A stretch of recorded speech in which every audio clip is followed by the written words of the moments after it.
Hello, I am Ann Mosley Whitsitt, and I'm an intern with Sawyerville this summer. I'm excited for this opportunity to bring an amazing group of panelists together. These are different clergy members throughout the Diocese of Alabama, and the Sawyerville team wants to help make this moment a movement. We hope as individuals watch this video, conversations can begin within our own spheres of influence, and you are moved to action. So before we begin, I want to share with you that we have asked each of these panelists to come into this space with respect for one another as they share and listen, to be open-minded as panelists, to share their own personal experiences. And if they share a statistic, it will be from a credible source. We've invited each of our panelists to a brave space. Together, we will create brave space because there is no such thing as a safe space. We exist in a real world. We all carry scars and we all have caused wounds. In this space, we seek to turn down the volume of the outside world. We amplify voices that fight to be heard elsewhere. We call each other to more truth and love. We have the right to start somewhere and continue to grow. We have the responsibility to examine what we think we know. We will not be perfect. This space will not be perfect. It will not always be what we wish it to be, but it will be our brave space together, and we will work it out side by side. So now let's get to know our panelists here.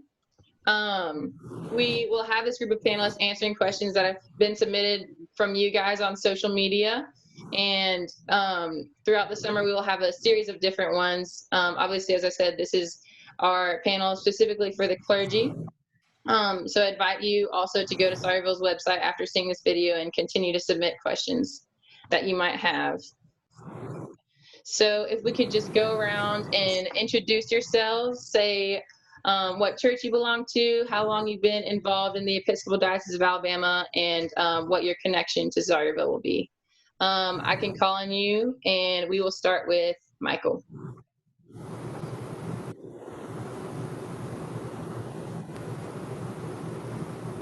There we go. Hey, how are y'all? Thank you, Ann Mosley. Thanks for inviting me to be here. It is certainly a pleasure. As you said, my name is Michael Goldsmith. I'm a priest in the Episcopal Church. I'm the rector at Nativity in Huntsville.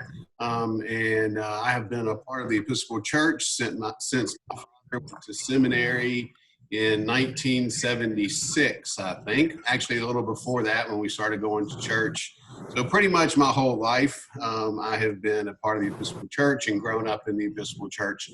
When I was a youth minister in Birmingham at St. Mary's on the Highlands many, many years ago, and mostly when your mom was doing Sawyerville way long ago, I started being involved in Sawyerville then. So that would have been, gosh, I don't know, early 2000s, I guess, something like that, maybe.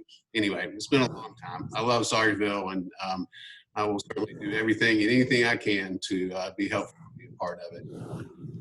Well, thank you, Michael. We're so glad that you're here. Thank you. Next, let's go to Glenda.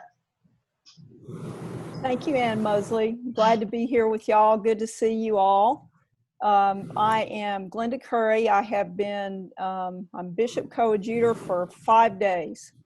So let's don't get in a big hurry. Yeah, I know. It does feel weird to say that. Thank you, Jamie.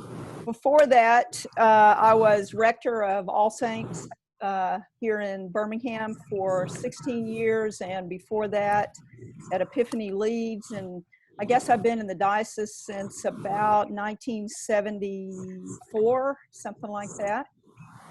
So a long old time.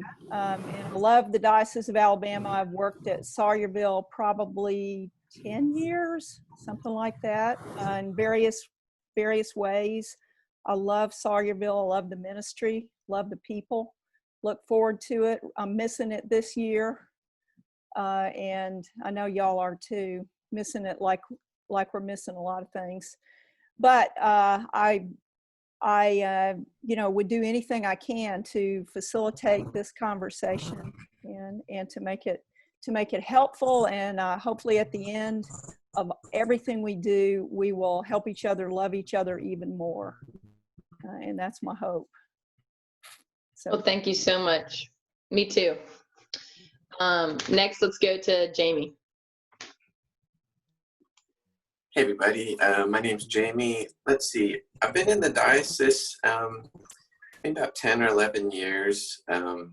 Newer to the Episcopal Church, grew up in Alabama pretty much my whole life in Huntsville, and I went to Sewanee and graduated about 3 years ago. So I've been here at St. John's in Montgomery for 3 years, and it's been a good time.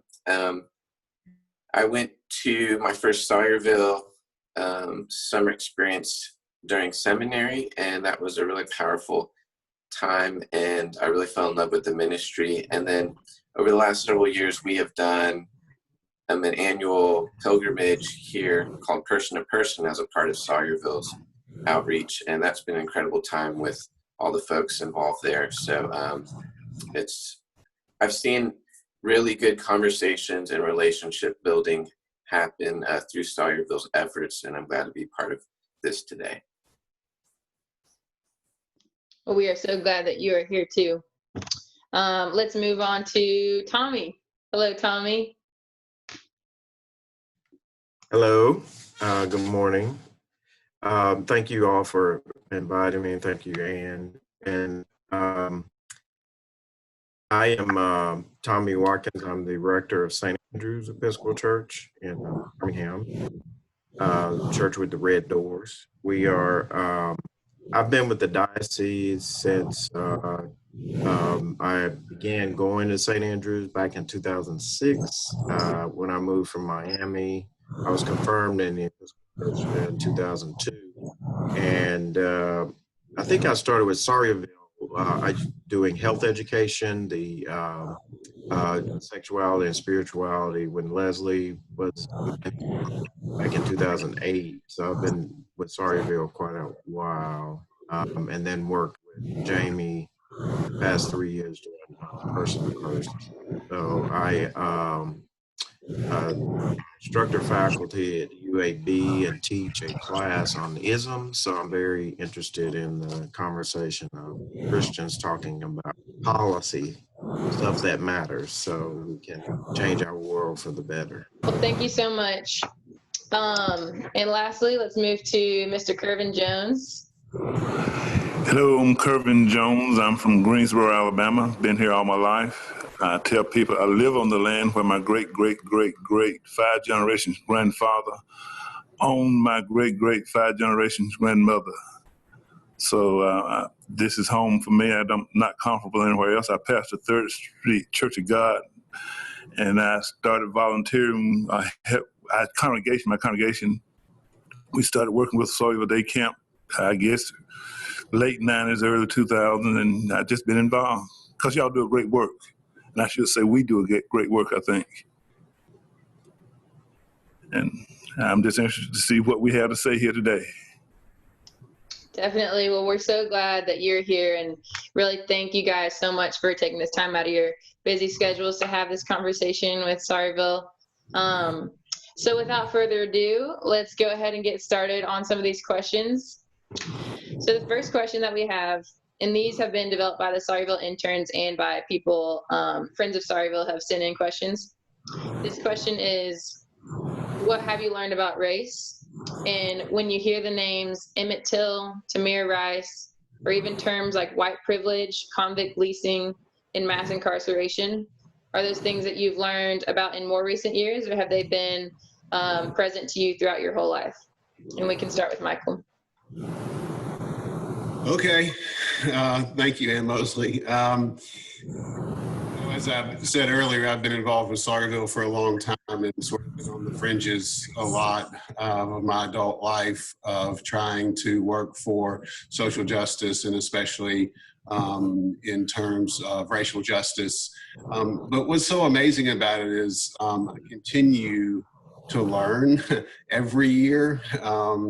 I really feel like I came to a turning point, as many people have, even though I've been working in racial justice situations for a while. I really sort of and I think this may lead into a question later, but being involved with Brian Stevenson and Just Mercy, his book, and working with EJI and those things like that really just sort of helped me to learn things on a non-academic level, to really start to participate in things that made a difference, I hope make a difference.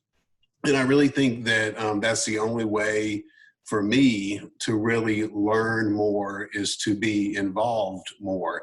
That's the way I learn. Of course, I have read a bunch of stuff, and will continue to learn new things, I hope. But most of the things I've learned about being hands-on and working with folks and listening to other folks. Yeah, that's the way that we will learn throughout this whole thing. Next is Glenda. Yeah, thanks. I when I was in Montgomery in the 90s and the late 90s, just before I went to seminary, and I was working on the Rosa Parks Museum, I had the honor of meeting and getting to know a little bit Emmett Till's mother. And so I cannot hear or see anything about Emmett Till that I don't think about his mom, coming to every gathering about the development of the Parks Museum and talking to us about, that showing up and being part of these conversations was her job as she saw it. And so when I see that name, that's what I think of. And when I hear about another person, another innocent person dying, or even not innocent, but another person dying at the hands of someone, the way that George Floyd died, I think of Emmett Till. It all goes together for me. I think, so getting to know people, which is what I've heard several of us say already, getting to know people personally and getting to know their story is critical.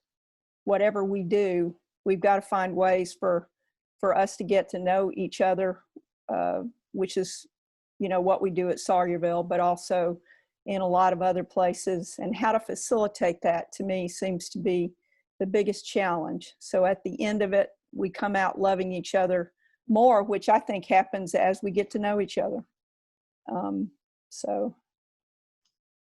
Thank you so much.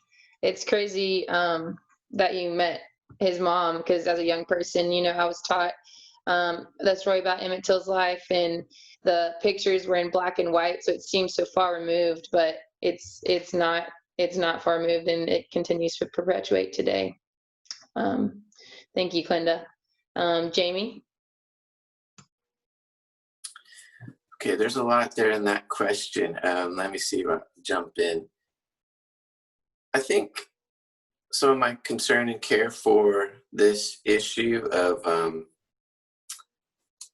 talking about race and intersectionality comes just from my life experience being Asian American. My dad's from Ohio and my mom's from South Korea, and I'm a product of their relationship.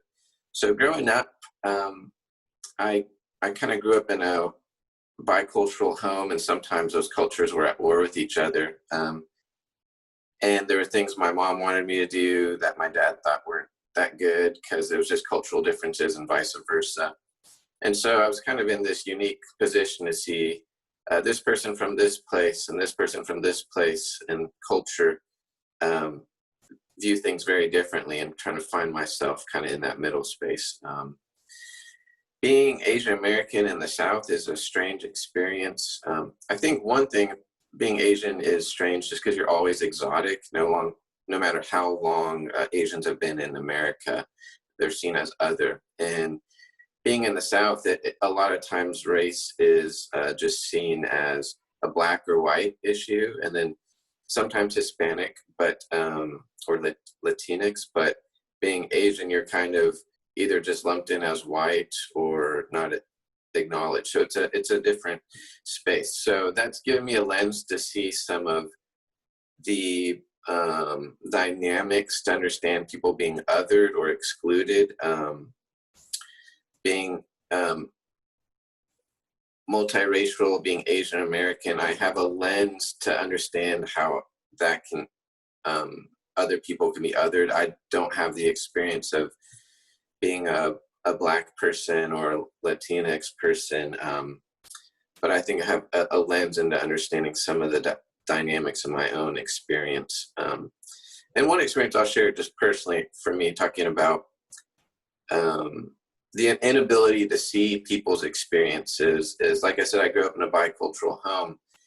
And it wasn't until my early 30s where me and my dad had a real talk where he understood I was Asian. And this is surprising, but I grew up in that home where we went to bicultural churches, Korean American churches. My mom, we have a separate refrigerator where we keep the Korean food. I mean, I hear Korean language all the time at my house from my mom and her friends. A very bicultural thing. And for my dad, it was the first time at, early 30s, he realized that my experience was different than his as a white man. And I told him, Dad, like, sometimes I meet someone and they're not sure if I speak English. They think I'm from somewhere else. And there's other times I meet people who think I'm white and that I don't look any different than another white person. And so my own father, I grew up in that home with, that was something difficult for him to realize. He couldn't see it just until a certain point in his time where he could see it. So I think about white privilege in terms of things, we can't see the things we can't see. And part of how we learn is hearing the stories and intersecting with the lives of other people who've had a different experience and having enough empathy and patience to be able to hear and honor their story. Because that's one of the difficulties, I think, with white privilege is to say, well, I haven't had that experience and I don't believe your experience. Everyone's experience has got to be matching up to my own. And if it doesn't match up, then I don't really believe it. So that's just some of my initial thoughts to that question, but that's kind of what's bringing me to this work and informs some of how I view just how we're all in this together. Well, thank you so much, Jamie. Thank you for being comfortable enough to share some of your story with us today as well. Dr. Tommy Watkins. Thank you. So I think it's a very loaded question. It's a lot in there. When I think of race, the first thing I think about is that it's a social construct. It is not really real. And I think America created race as a way to subjugate and vilify individuals. And like Jamie was saying, in America, we tend to dichotomize a lot: male, female, gay, straight, black, white. But the real initial genocide was when race was created as a narrative to subjugate and vilify Native Americans or indigenous Americans to take over their land. And so I think the creation of whiteness happened in 1790 when America's first Immigration Act that said that the only way that you could become a naturalized United States citizen is that you were a free white person of good moral character. And so we have created the whiteness, and we never really talk about it. It's interesting to me when we talk about race, we kind of drop our voice like that black person over there, or, Michael, he's white, rector at Nativity, we have such a loaded ideology around race that we don't even talk about it. But it's a social construct that, and I think America never really looks at the intersection that it's white maleness. I talk about race, when I hear it, it means the white man's ice is colder.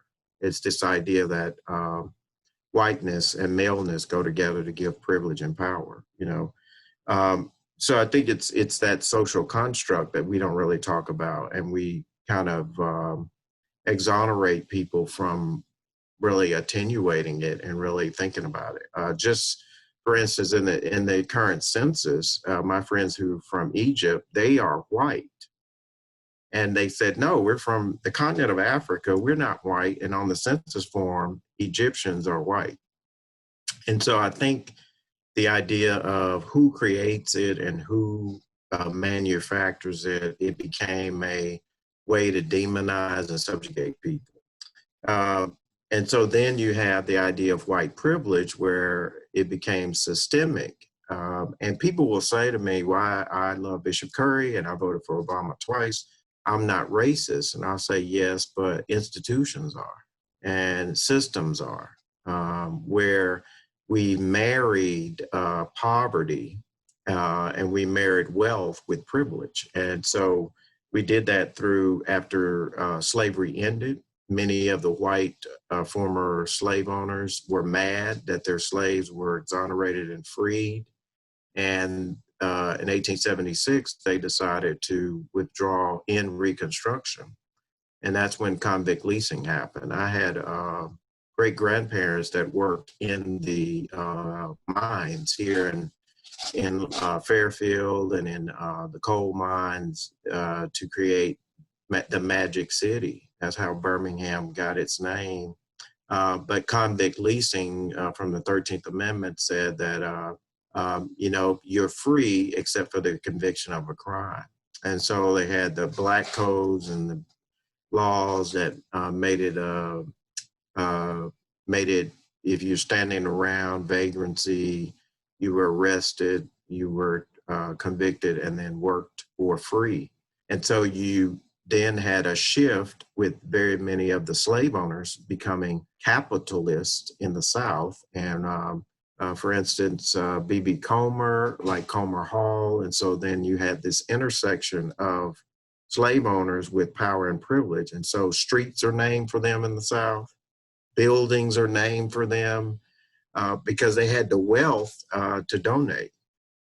And, you know, with Michael mentioned Brian Stevenson's in the EJI Museum, you know, that's when terror lynching started and people were exonerated from hanging Black men. And so the idea was that we don't want equity and equality for former slaves because they are vilified and subjugated because of the color of their skin.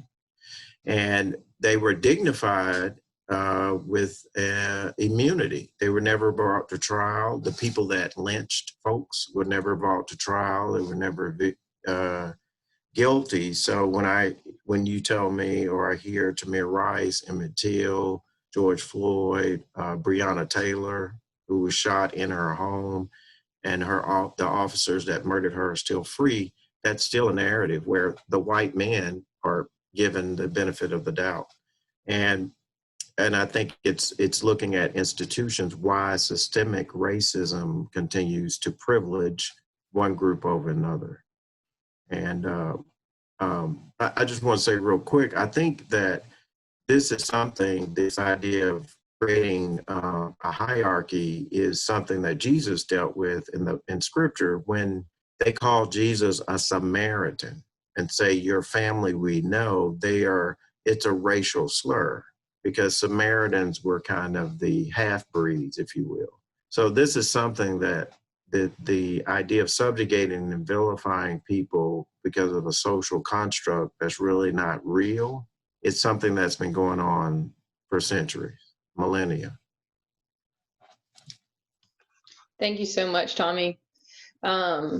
It's been really cool to see institutions start to change the names of buildings. I know it's a small thing to do, but just recently, last week, my school has started to change the names of some of their dorms that I didn't even know represented men who oppressed other people. So that's been really awesome, one step in the right direction. Mr. Kervin Jones.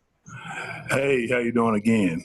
Look, I'm going to turn my camera on again, and I'll just say this is one of the constructs of racism, is that my bandwidth is not wide enough to support video and voice.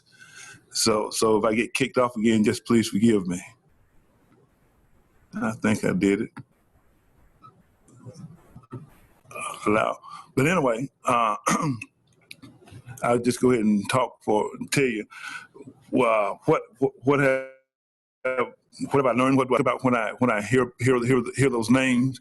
Is as we're going through this crisis, I'm wondering what took my white friends so long to understand that this is what I live with every day. A couple of months ago, I had a tail light out coming through a back road, leaving Bibb County, and got pulled over. But before I got pulled over, before the officer got to my car, I had my wife on the phone just to tell her I'm being pulled over. Just listen out. That's what I live with every day. So and then when I try to explain, in the past I've tried to explain to my friends who have privilege, and they think that I'm making stuff up. And so it's just been amazing to me. And one of my church members asked me the other day, if this is so wrong, if the systemic racism is so wrong, what took our white brothers so long to just see it? It is so obvious to us. And I'll say, even if you didn't see it, couldn't you at least have heard my pain or heard my frustration? I stopped at a pastor friend, asked me to pick something up off his porch. He and his family wasn't home. I needed it for ministry. And but his neighbor had a big Confederate flag flying in the front yard. And I was hesitant to go. And my friend said, well, just go get it. He won't bother. He won't say anything. And I said, no, he'll come out shooting. And he just couldn't understand why I was so hesitant to go to his house at his request to pick something up for him. So when I hear these names, there's stuff that's been happening in my life and I've been seeing all my life. And yet my friends who love me, and I don't doubt that I don't doubt that you love me, and I don't doubt that you love Jesus Christ. But then it's been frustrated, like it's almost a willful blindness that we refuse to see it. We don't want to see it. I happened, the local courthouse had a statue, a monument in front of it of a Confederate officer, and I have to go by it not every day, but several times a year to do business there and be reminded on a daily basis to see the officers' names. It's just been, I've been seeing it, I've been knowing, and I've been feeling it, but then I've not been allowed to say anything about it, because if I say something, I'm being too, I don't know, too vocal, too violent, too sensitive. So what I've learned, what I've noticed is that a lot of my friends now are starting to see what I've been living with every single day of my life. And my question would have been, what took you so long to see it? But I'm glad you see it. I'm sorry, Breonna Taylor and all the recent names, they had to lose their lives. But I'm glad to see you're finally seeing what I've been experiencing all my life. And now I'll just stop there with that. It's just that my only frustration is, why haven't my friends who love me, who love Jesus and love me, and I believe that, what took you so long? And thank you. Thank you so much, Mr. Jones. Thank you for sharing part of your story with us as well. We'll move on to the next question. This one is, when and what was your first experience with racial indifference? And racial indifference is defined as a lack of compassion and caring about race and racial groups, according to Michelle Alexander in her book, The New Jim Crow. And if you need me to repeat the question at any time, just let me know. We'll start with Michael. Thank you. As Kervin was just saying, basically the racial indifference is what he's talking about in many ways. I don't mean to put words in your mouth, Kervin, but that's, as a white male of privilege, I can't say when my first experience with racial indifference is, because that is the air that I breathed and the water that I swam in for my entire life. And so I can't put a finger on, oh, that's the day, that I experienced racial indifference. That was my experience. That is the experience, unfortunately, of white privilege. Obviously, as the white male on this panel, I clearly recognize and admit that I have received more of that white privilege and the privileges afforded to me because of my gender and my race, my intersectionality, more than anybody on this panel. One of the things that Stephanie Spellers at the National Episcopal Church talks about is the stewardship of privilege, meaning that we recognize, let me speak for myself, that I recognize my privilege, and the question then becomes, how am I going to use the power, the money, the privilege that I have been given in the service of the kingdom of God, and especially in the service of people that do not and were not afforded that privilege. You know, that's really one of the things that motivates me, and one of the things that I think about a lot is that idea of the stewardship of privilege. And let me just say, one of the times in my life that first really hit home to me actually was the first summer I went to Sawyerville. Kervin, you may not remember this, but I was a young youth minister, and we, as a staff, we all went to your church, and there was a service there for us and a lot of good food. And we had the service, you preached a sermon, Kervin, for us, and you said that you have to unself yourself. You have to unself yourself. And to me, that offered a pathway to where I could enter more fully into my call to use my privilege to the glory of God. So I thank you for that, Kervin, and that has stuck with me, oh gosh, 20, 30 years, 20 years now, I guess. But anyway, thank you for that. That's amazing. That's so awesome. We'll go to Glenda next.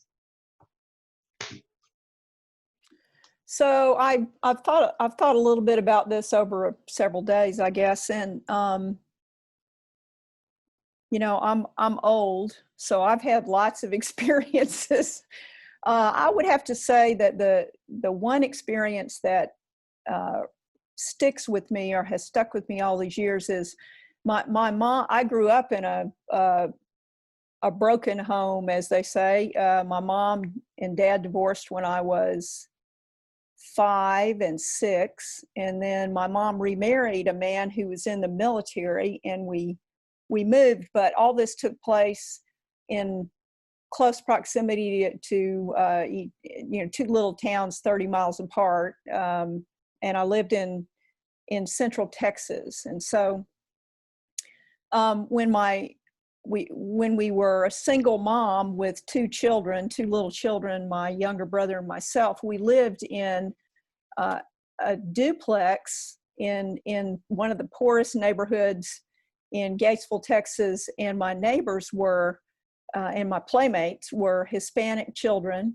in a little family, and we shared our toys. I remember, though, trying to go places with them, and you know, my mom would pull me out and, you know, take me another direction. I never understood that. And then when we got into Fort Hood, Texas, we lived in a little duplex, another duplex, but we had a cul-de-sac, and across the street there was an African-American family, and I became best friends with one of the young girls that lived there. Her name was Jackie. She was my best friend, and we spent all kinds of time together. We loved each other. And then I asked my mom if I could go to the movies with her. And I was told, no, you cannot go to the movies.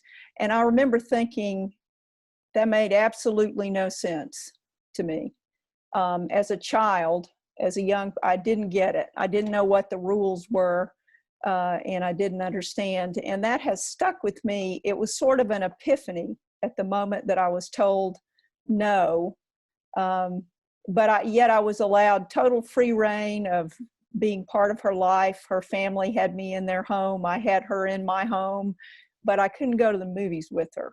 and no one could explain that sufficiently for me. That made no sense. And later on, when I was in high school and I finally went to the Baptist church in Columbia, South Carolina, my family was essentially unchurched. I went to the Baptist church and I became active as a young person there and was baptized at 16. And the youth group put together a coffee house out of an old barracks building. We wanted to invite people from our neighborhood. And of course, there were, we had African-American neighbors around the church, although not many of the membership lived in that neighborhood. And we invited some of the young people that we saw, some of our Black friends, to come to our clubhouse and have coffee and hear about Jesus. And when we came back to church the following week, the deacons had painted on the outside of the clubhouse, members only. And that was the catalyst for me leaving the Baptist church at age 17 because I didn't have a family there, and I went to the leadership and said, "This is not what I read in the Bible. I don't understand why these folks can't come to church with us. These are our friends." And so I really was pretty disillusioned by church.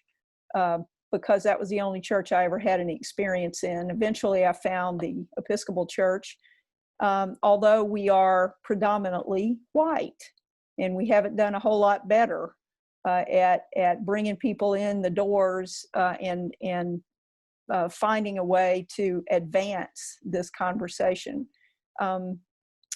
So I guess I would have to say, once again, that our understanding of race, although I believe that Tommie said it's a social construct, it is, and yet it's personally lived. It's a lived experience, which if we draw from it, we see how we're trapped I think more easily if we can see how we develop some of the beliefs we have and how that got shattered. It's usually an experience of somebody that opens our eyes and we see that we just can't go on. And Kervin, I'm hearing you, man, about, why did it take so long? It's sort of like anything else. When the scales of your eyes, when the scales fall off and you see, you cannot unsee again, which is where I take a lot of comfort from, knowing that we cannot unsee this. We won't unsee it, but yet I'm sorry you've had to live with our blindness, some of our blindness. Very sorry, and wish that I wish I could find a way to make it not hurt in the past, if you know what I mean. I think some of that hurt we can't make go away. We can only hopefully look ahead and see what we can do so others don't have to hurt like that. So anyway. Thank you. Mm-hmm. Thank you, Glenda. Jamie? I think a pivotal moment for me about racial indifference was in the 7th grade. I was in this boys choir. You have to take choir or band, and I don't know, maybe there's 50 of us in this room, 7th and 8th graders, maybe some 6th graders, but I was in 7th grade, and we weren't singing that day. Maybe it was like a break day, and we were all kind of just goof around in these orange chairs in these different rows, and there's 2 kids in front of me, and they were doing something. I wasn't sure what they're doing, but one had a notebook, and they were rubbing a ballpoint pen really quickly back and forth on it, like so super fast and really dark. And I saw that one of the kids was touching the other kid with the pen after they were doing that. And I didn't realize at the time, but it was all this friction would make it really hot. They were kind of poking each other with it. And I realized what they're doing, and I was like, this is kind of new. This is, what are you guys doing? And I asked one of the kids, how'd you make it so hot? And he said, you dumb Koreans wouldn't understand. And it was the first, it was a life-changing moment for me because it was a mostly predominantly almost completely white school. And I knew my mom was Korean, and I went to a Korean church and heard and just lived kind of in a bicultural experience. But white was kind of right. White was kind of normal. In my school life, I thought I was just like everybody else. There were a couple of black students, but I wasn't black.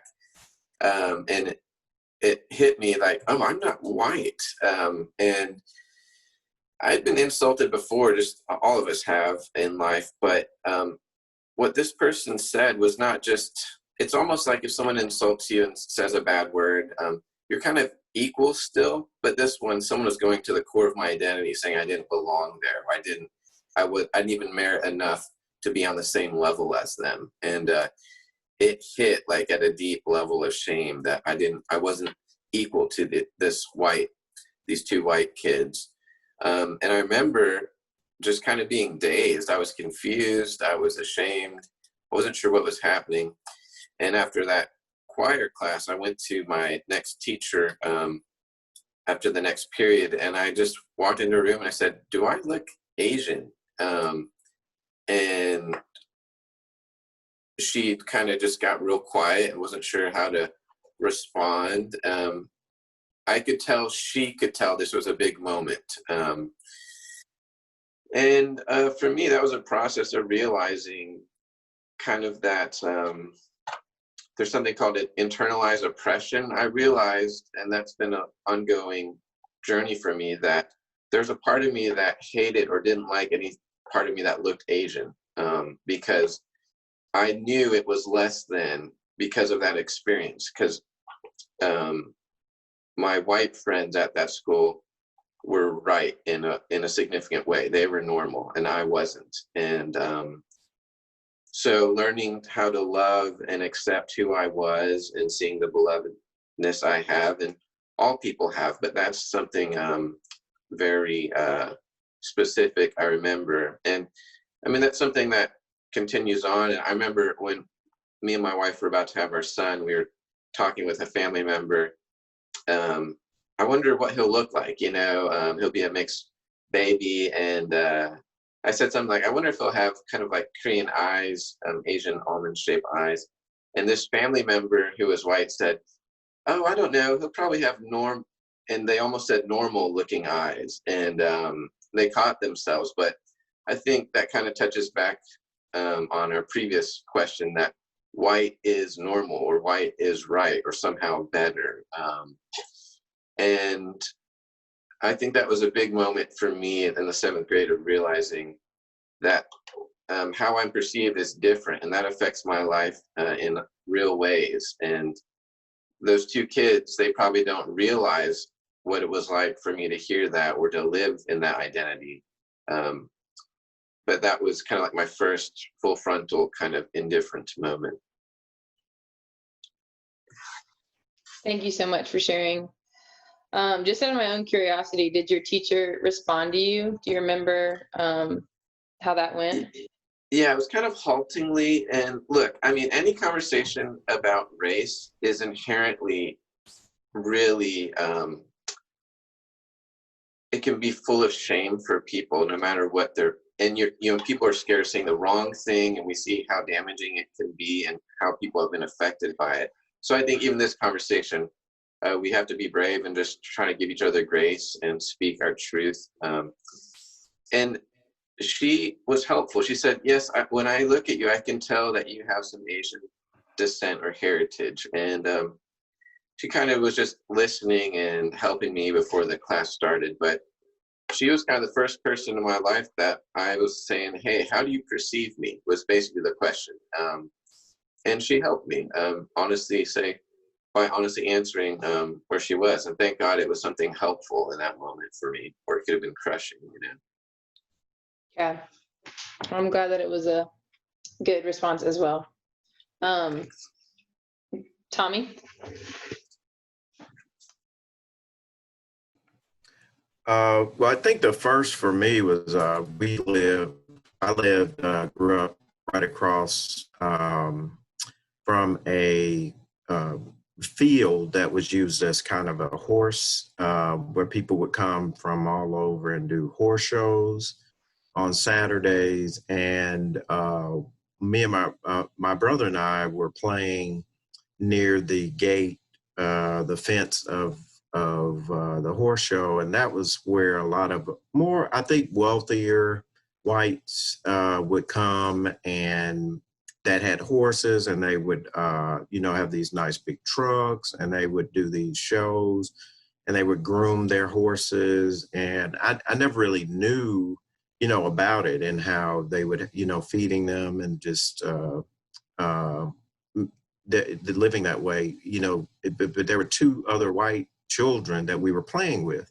And one of them, we were playing in the dirt, and had water, and we're playing in the mud. And one of them said, well, don't play, the sister told her brother, don't play with them because you'll turn black, because that's where they came from. And it was the first time that I really saw that, okay, I knew they were white, but I really didn't see a bias or difference until they said it. And then it became this awareness all my life about, you got to fit in to whiteness, because like I said before, in my experience, there's never been a time where whiteness was not the default. And kind of what Jamie was saying, you kind of aspiring to that level.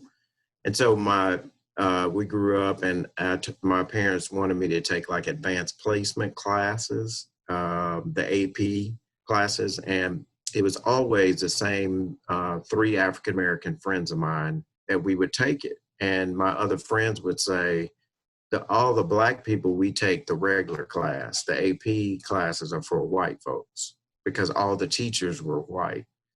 And it was a rumor that they would grade non-white students harder, require more homework, that type of thing. So my friends that had the same aptitude declined to, excel in high school and middle school because of the perceived racism and the bias. And so that's been an experience of mine about race. And the other has been, being an Episcopal priest in the Episcopal Church, where people will say to me, wearing a collar, you're with the Episcopal Church? And I'm like, yes. And they're like, oh, isn't that the white church? Like, are you? And then I say, well, I'm a rector. And they're like, wait a minute, you're a black man that has a parish. And it's 99% of the time people assume that St. Andrews is a historically black congregation. And I'll say, no, it's 99% white. And they're like, there's no way. There's no way you can be the rector of a white parish in Birmingham, Alabama.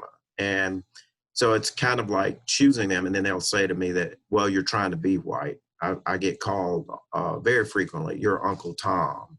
Or people will say to me, well, you're a social worker and you have a master's in divinity and a PhD. And they'll say, well, how many more degrees you need?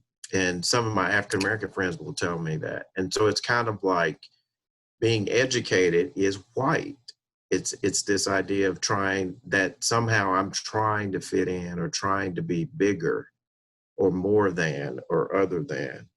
And the other thing is I have a commercial pilot's license. And when I talk to them over the phone or when I go out to the FBOs at the various airports, people will say to me, I thought you were older. And I think they were thinking, I thought you were white, because my name is Tommie, and then I have a commercial pilot's license, and then I show up, and I got it when I was in my 30s, and people were like, there's no way a black man can have a commercial pilot's license, because that just doesn't happen. So those are the little nuances, I think, of the racism that I consistently experience. When I tell people, I graduated from UAB, the School of Public Health. I was the only black male student there in 15 years. Because again, UAB PhD program the public health program was perceived as white, and people of color would do a PhD in education or a doctorate in education because there were professors of color. And so it's like, well, what did you do? Who did you kiss up to? What, you know, it's always an assumed inferiority when I show up as a Black man. So. Thank you for sharing with us, Tommy. Mr. Kervin. Hey. I guess the better question for me, maybe when did I not know? When did I not experience it? My earliest memory of the weight of my, and I say weight, of me being Black was upon me is back in the day, back when I won't say when, a long time ago, my family, people used to come into town, come into Greensboro to shop. And one of my early chores was to walk with my grandmother so that if somebody bothered her or arrested her or did something to her, I was preschool, my job was to go find Dad or go find my mother, because we were aware that something could happen to her just by her going through her regular everyday business, shopping, paying bills, and etc., whatever they came to town to do, that I couldn't have been more than 4 years old, maybe 5, that if grandma got in trouble, come find mom and pop. You just, they'll ignore the people, the whites, the people who are giving her trouble will ignore you.